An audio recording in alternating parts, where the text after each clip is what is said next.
walking down. Some of these things I haven't visited in a long time, but they're equally important because each one has its own particular peculiarities that refocus you on reading the Bible properly, or any subject matter, reading the information and determining whether what somebody says about it is valid or not.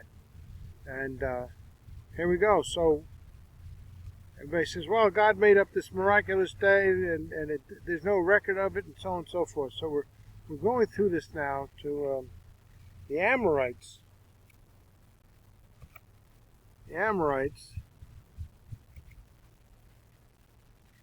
however, were not able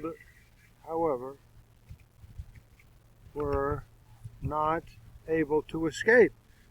So, as the Amorites, Joshua 10:9-11, as they fled before Israel on the road down to Beth Horon to Azekah, the Lord hurled large hailstones down on them from the sky, and more of them died from the hailstones than were killed by the swords of the Israelites. Well, God is a God of supernatural capacity, and what is He doing? He's allowing Israel to participate, but God brings the victory. So, the Amorites, however, were not able to escape. Using the forces of nature to fight for Israel, the Lord caused large hailstones to fall on the enemy with a deadly precision, so that more were killed in this way than by swords. The entire passage provides a striking illustration of the interplay between the human and divine factors in achieving victory. Verses 7-11 alternate between Joshua and Israel and the Lord. They all played important parts in the conflict. The soldiers had a fight, but God gave the victory. On the day the Lord gave the Amorites over to Israel, Joshua said to the Lord in the presence of Israel, O sun, stand still over Gibeon. O moon, over the valley of Ajalon. So Campbell continues to say, but the day of the battle of Beth Horon was wearing on, and Joshua knew that the pursuit of the enemy would be long and arduous. At the most, the military leader had 12 hours of daylight ahead of him. He clearly needed more time if he were to realize the fulfillment of God's promise and see the total annihilation of his foes. Now God says, I'll bring you the victories. Not enough time. The Lord said to Joshua, do not be afraid of them. I've given them into your hand. Not one of them will be able to withstand you. Not one. So Joshua took to the Lord an unusual request, Campbell writes. O sun, stand still over Gibeon. O moon, over the valley of Ajalon, which was directly answered by God, granting Joshua's request, literally, as it states in the next verse. So the sun stood still, and the moon stopped, till the nation avenged itself on its enemies, as it is written in the book of Joshua. But how do you prove this out, or make it plausible? People are going to throw all kinds of questions at this. It's not provable, so it's good, because a lot of religious books talk about all kinds of miraculous accomplishments, and we're to believe that face value. A poetic book of songs about the accomplishments of Israel's leaders, the book of Joshua. The sun stopped in the middle of the sky and delayed going down about a full day. There has never been a day like it before or since, a day when the Lord listened to a man. Surely the Lord was fighting for Israel. Campbell continues, It was noon and the hot sun was directly overhead when Joshua uttered this prayer. The moon was on the horizon to the west. The petition was quickly answered by the Lord. Joshua prayed in faith, and a great miracle resulted. But the record of this miracle has been called the most striking example of conflict between Scripture and science, because, as is well known, the sun does not move around the earth, causing day and night. Instead, the light and darkness come because the earth rotates on its axis around the sun. Why then did Joshua address the sun rather than the earth? Simply because he was asking the language of observation, like we do today, in the language of observation. Like the horizon makes it look like the earth was flat. You can speak about what you see, but don't necessarily have to believe the earth is flat. So he was speaking from the perspective and appearance of things on earth. People still do the same thing, even in the scientific community. Almanacs and journals record the hours of sunrise and sunset, yet no one accuses them of scientific error. Did the sun really set? No. The long day of Joshua 10, however, must be explained. What did actually happen on that strange day? In answer to Joshua's prayer, God caused the rotation of the earth to slow down. As the text explains in verse 13, the sun stopped in the middle of the sky and delayed going down about a full day, so that it made one rotation in 48 hours rather than in 24. It seems apparent that this view is supported both by the poem and in verse 12b to 13a, and the prose in verse 13b.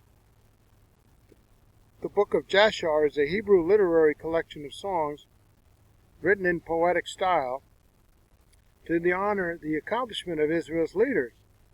Cross-reference David's lament on the bow in 2 Samuel 11:1-17-27. God stopped the cataclysmic effects that would have naturally occurred, such as monstrous tidal waves and objects flying around due to the delayed rotation. Consider that since God is indeed the creator of the universe, this is not beyond his capacity, nor unreasonable. You start with believing that God created the heavens and the earth. Well, he's got the capacity to do this little thing. This is so especially in light of the much greater things he did relative to preserving Noah and his family and the animals of the world in and outside of the ark during the flood. Or, like I said, creation in Genesis chapters 1 and 2, which we just looked at. It's highly plausible, Genesis 1 and 2, so how not highly plausible with this 48-hour day instead of 24-hour day? Well, let's keep going and see. Evidence that the Earth's rotation simply slowed down is found in the closing words of Joshua 10:13. The sun delayed going down about a full day. The sun was thus abnormally slow or tardy in getting to the sunset. That is, its progression from noon to dusk was markedly lethargic, giving Joshua and his soldiers sufficient time to complete their victorious battle. An important fact that should not be overlooked is that the sun and moon were principal deities among the Canaanites. At the prayer of Israel's leader, Canaan's gods were compelled to obey so-called gods. This is typical of God's pattern of showing the impotence of false gods whenever idol worshippers are defeated in their evil ways. This disturbance to their gods must have been terribly upsetting and frightening to the Canaanites. The secret of Israel's triumph over the coalition of Canaanites is found in the words, "Surely the Lord was fighting for Israel." In answer to prayer, Israel experienced the dramatic intervention of God on their behalf, and victory is assured. There's this reference over here. Let's see. We can check that later. Discussion of the missing day in Earth's history. Well, the day the sun stood still is called. It is reported by historians that records of the Chinese during the reign of Emperor Yeo, who lived at the same time as Joshua, report a long day as well. Also, Heroditus, a Greek historian, wrote that an account of a long day appears in records of Egyptian priests. Others cite records of Mexicans of the sun standing still for an entire day in a year denoted as 7 Rabits, which is the same year in which Joshua defeated the Philistines and conquered Palestine. Bible Science Newsletter, Daily Reading Magazine, Supplement Volume 8, Number 5, May 1978, so on. Additionally, the historical lore of the Aztecs, Peruvians, and Babylonians speak of a day of twice natural length. Historical evidence. Wow. Do a little research. You take a look at the websites. I don't know if they're still available. Let's just try. I can catch this one, see it. I'll go to another page and then come back. Be interesting to see. Yeah, there it is. Folks, go take a look at this. Joshua's longest day. Okay, so let's go back. Joshua's long day during the reign of the Chinese Emperor Yeo, the sun did not set for 10 days. Yeo, Universal Lexicon. Also, Kurzfragen aus der politischen Historie. Give me some references here. Heroditus, a Greek historian, wrote the Egyptian priests reported in which entire space they said no god had ever appeared in a human form, Nothing of this kind had happened either under the former or under the later Egyptian kings. The sun, however, had within this period of time, on 4 several occasions, moved from his wonted course, twice rising where he now sets, and twice setting where he now rises. In the history of Heroditus, chapter 2, same translation as by David Green, the Aztec priests related to Bernardino de Sahagún in Historia General de la Cosa Nueva, and when the sun came to rise, he kept swaying from side to side. With a rabbit he came to wound in the face the moon, and he killed its brilliance. When both appeared, they could not move nor follow their paths. At once he, the wind, could move him, who thereupon went his way. Additionally, the historical lore of the Peruvians and Babylonians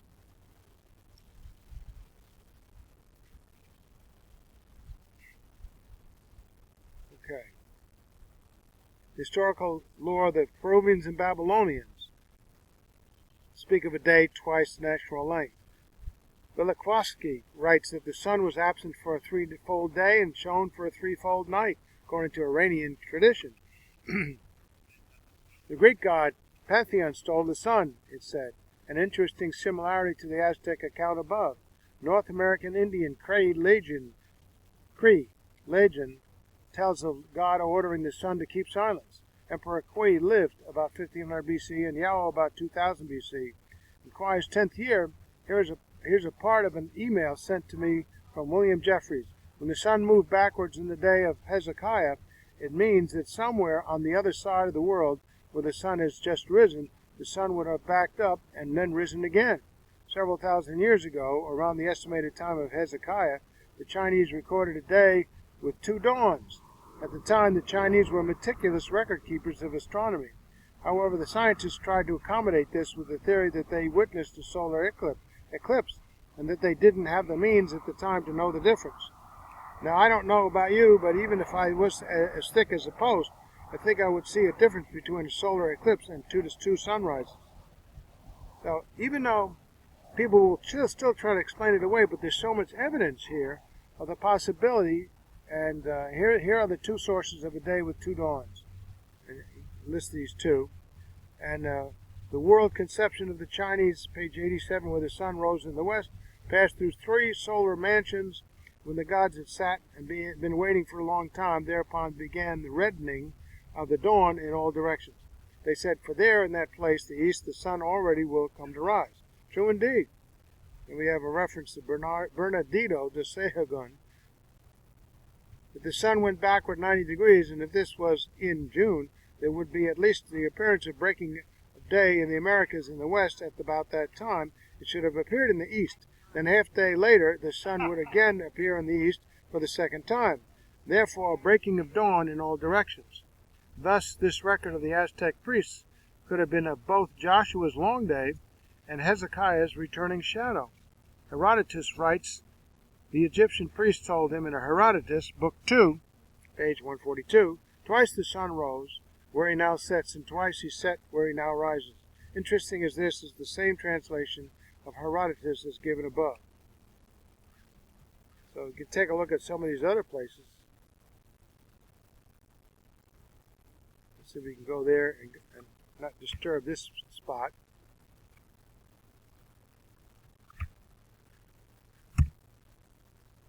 Not found. Okay, that's not there. So let's go back. So the long day of Joshua. On one of the evidences for the historicity of the long day recorded in Joshua 10:13 and reiterated in Habakkuk 3:11 lies in a large body of traditions from many parts of the world according to which there was a long day or night or evening, depending upon the location, and about the same time that Joshua lived.